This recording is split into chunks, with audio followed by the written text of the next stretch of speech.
बिस्मिल्लाहिर्रहमानिर्रहीम। अस्सलाम वालेकुम वरहमतुल्लाहि वबरकातुहू। बहुत पहले की बात है, एक दूर दराज रियासत पर एक जालिम बादशाह हुकूमत करता था। उसका नाम बादशाह कहर था। वो अपनी रियाया पर बेतहाशा टैक्स लगाता और जो टैक्स अदा न कर सकता उसे जेल में डाल दिया जाता या उसकी जमीन छीन ली जाती। बादशाह की दौलत बढ़ती गई, लेकिन अवाम गुर्बत और भूख से तंग आ गई। एक दिन एक गरीब किसान जिसका नाम जमील था, अपनी बीवी बच्चों के लिए खाना लेने के लिए जंगल से लकड़ियां जमा कर रहा था। बादशाह के सिपाहियों ने उसे पकड़ लिया और इल्जाम लगाया कि वो बादशाह की जमीन पर लकड़ियां काट रहा है। जमील ने रोते हुए कहा, ये जंगल तो सबका है, मैंने कोई जुर्म नहीं किया। लेकिन सिपाही उसे जबरदस्ती महल ले गए। बादशाह ने जमील को देखा और कहा, तुमने मेरे कानून की खिलाफ वर्जी की है, तुम्हें सजा दी जाएगी। जमील ने रहम की भीख मांगी, लेकिन जालिम बादशाह उसे कोड़ों की सजा दी और उसकी जमीन जब्त कर ली। जमील के बच्चे भूखे मरने लगे और उसकी बीवी बीमारी का शिकार हो गई। बादशाह के मुजालम बढ़ते गए और लोगों के दिलों में नफरत भरने लगी। एक दिन रियासत के तमाम गरीब किसान और मजदूर मिलकर बादशाह के खिलाफ बगावत पर उतर आए। उन्होंने महल का घेराव किया और कहा, हमें इंसाफ चाहिए, या तो अपने जुल्म का खात्मा करो या हम तुम्हें तख्त से उतार देंगे। बादशाह ने अपनी फौज भेजी, लेकिन उसकी फौज के सिपाही भी रियाया के हालात देखकर बागियों के साथ शामिल हो गए। बादशाह कहर तन्हा रह गया। जब उसने देखा कि उसका गुरूर और जुल्म उस तबाही की तरफ ले आया है, तो वो अपने महल में छुपने की कोशिश करने लगा, लेकिन अवाम ने उसे पकड़ लिया। बादशाह को अदालत में पेश किया गया, जहां उसके जुल्म के तमाम गुनाहों का हिसाब लिया गया। अदालत ने फैसला किया कि बादशाह को अवाम की खिदमत में बाकी जिंदगी गुजारनी होगी, ताकि वो अपनी गलतियों का अजाला कर सके। रियासत में एक नया निजाम कायम किया गया, जहाँ अवाम के लिए मसावत और इंसाफ का राइज था। जमील और दूसरे गरीब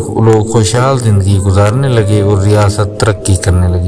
दोस्तों, ये कहानी हमें ये सबक देती है कि जुल्म और सितम हमेशा नहीं रहता। अवाम की ताकत और इंसाफ हमेशा फतह पाते हैं। उम्मीद करते हैं आपको हमारी वीडियो पसंद आई होगी। वीडियो अगर पसंद आई हो तो हमारे चैनल को सब्सक्राइब लाजमी करना। अल्लाह हाफिज। मिलते हैं एक नई वीडियो के साथ।